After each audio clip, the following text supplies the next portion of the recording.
पैसा दे हम ना साफ को हटानी जादो जी बेसी डालो तारा दूधवा में पानी जादो जी।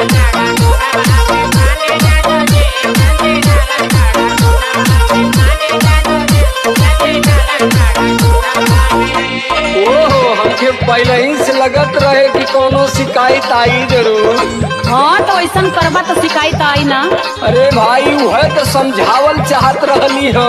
का समझावे आलू हो?